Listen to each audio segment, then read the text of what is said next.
कहा कि पिताजी ऋण ले लीजिए, बेटी का विवाह हो जाए, हम लोग कमा कर दे देंगे। गया गांव के सेठ से 200 रुपये उधार लाया, ब्याज की दर तय हो गई, समय सीमा निश्चित हो गई, बेटी का विवाह हुआ, बेटी ससुराल के लिए विदा हुई। केवट ने भी घर छोड़ दिया, रघुनाथ जी के मंदिर में ही रहने लगा, झाड़ू लगावे, बर्तन मांजे, भगवान का दर्शन करे। श्री रघुनाथ जी हों जिसकी बिगड़ी बनाने वाले, फिर क्या बिगाड़ सकता उसके जमाने वाले। हमारे साथ हैं रघुनाथ तो किस बात की चिंता, चरण में रख दिया जब माथ तो किस बात की चिंता, किया करते हो क्यों दिन रात तुम बिन बात की चिंता, किया करते हैं जब दिन रात वे हर बात की चिंता। रघुनाथ जी बेटों ने कमाई की, रुपया दिया, केवट वापिस करने गया, रुपया वापिस दिया, ब्याज भी वापिस दिया, रसीद भी सेठ जी ने लिख ली।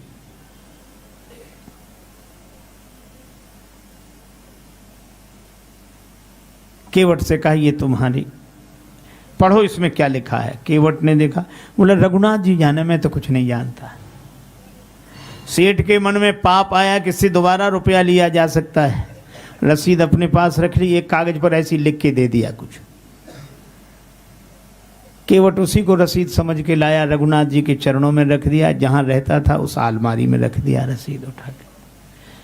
सेठ ने केवट के खिलाफ मुकदमा कर दिया, रुपया लिया था दिया नहीं है, मांगने पर कहता है कि दे चुके हैं। जज साहब ने बुलाया, केवट गया।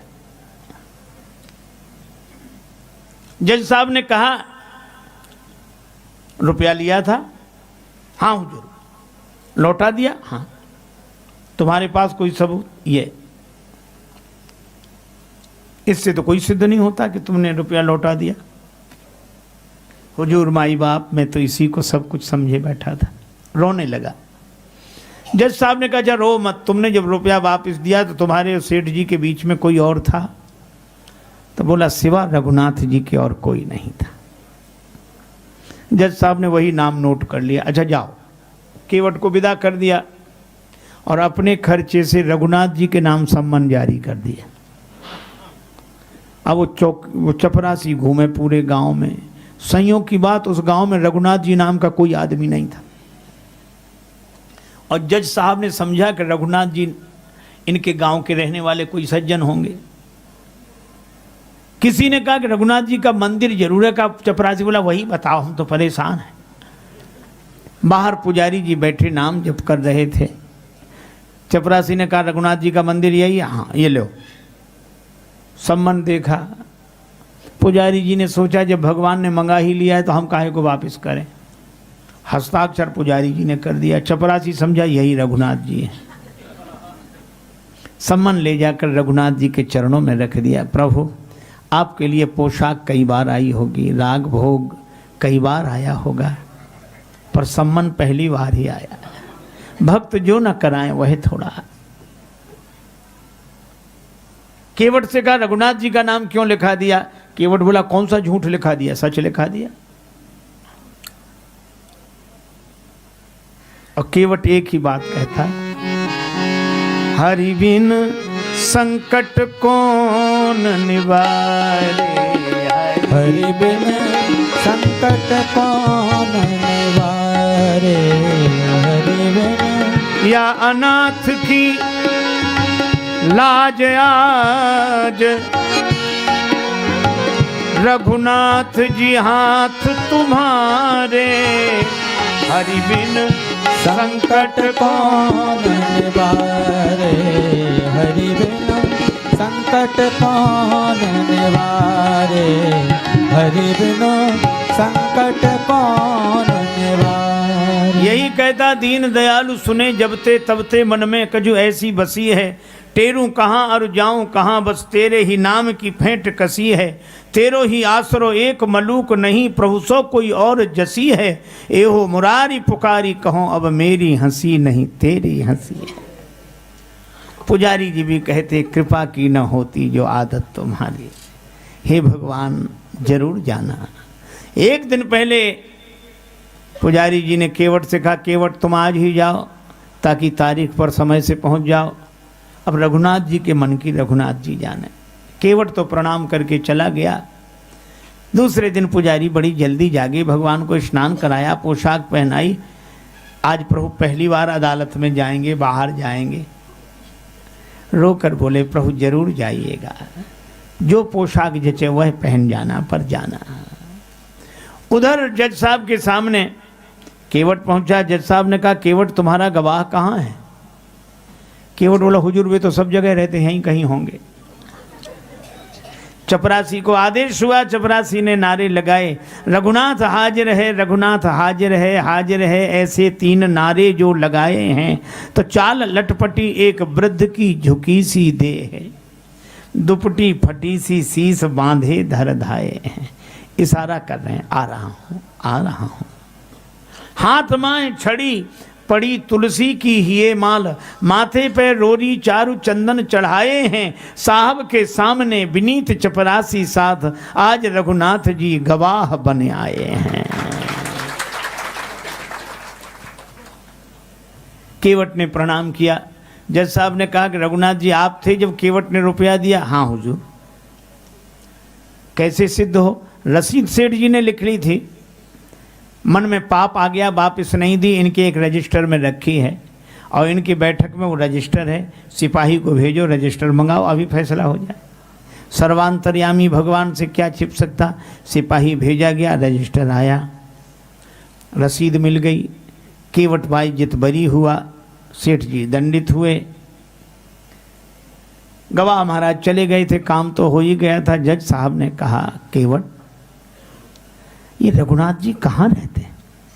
केवट बोला, हुजूर जहाँ हम रहते हैं। तो तुम कहाँ रहते हो? कहा, जहाँ रघुनाथ जी रहते हैं। तो तुम लोग एक ही जगह? हाँ, मंदिर में ही रहते। तो मंदिर इन्होंने बनाया है कि पुजारी हैं?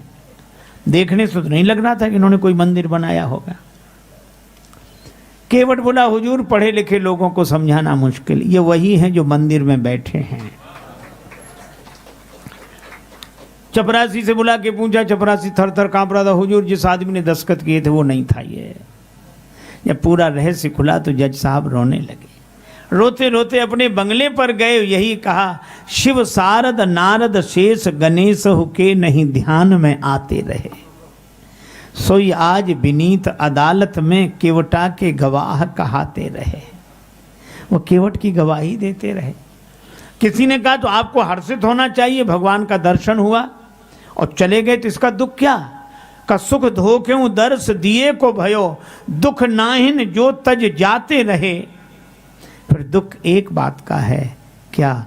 कुर्सी पे बना जज बैठा रहा, जगदीश खड़े समझाते रहे। मैं कुर्सी पर जज बना बैठा रहा, जिनकी अदालत में एक दिन सबको हाजिर होना पड़ता है, वे भगवान खड़े खड़े समझाते रहे। ऐसा वैराग्य हुआ, पद छोड़ दिया, वृंदावन आके रहे। मंदिर के अंदर नहीं जाते थे, कहते थे मैं उन्हें मुंह दिखाने लायक नहीं हूं। मंदिर के बाहर से ही धूल सिर पर डाल लेते हैं। आ तो गया हूं मगर जानता हूं तुझे मुंह दिखाने के काबिल नहीं हूं। यही रहे। लगभग 50 वर्ष के पूर्व की यह घटना है, तब उनका दर्शन होता था। यह युग, इस युग की घटनाएं हैं, सच्ची घटनाएं हैं। जज साहब का जीवन बदल गया उस भोले केवट की वजह से। हम भी सरलता से भगवान के होकर जिए और गुरुदेव का बताया हुआ नाम लें तो भवसागर पार नहीं करना पड़ेगा। क्यों? क्योंकि नाम लेत भव सिंधु सुखाही, करहु विचार सुजन मन माही। भवसागर ही सूख जाता है।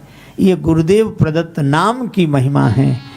तो हनुमान जी से भी तुलसीदास जी यही प्रार्थना करते हैं, कृपा करहु गुरुदेव की ना, गुरुदेव की तरह कृपा करो, हमारे लिए भवसागर सूख जाए। और पूज्या माता जी की जो मूर्ति प्रतिष्ठा, मैं उनको बारंबार प्रणाम करता हूं और उनके साथ साथ विराजमान जो पूर्व गुरु परंपरा के आचार्य हैं सबको नतमस्तक होकर प्रणाम करता हूं। पूज्या माता जी ने भी हम लोगों को एक मंत्र दिया है भवसागर से पार जाने का। आप सबको धन्यवाद साधुवाद देते हुए भगवत भाव से प्रणाम करते उस मंत्र का स्मरण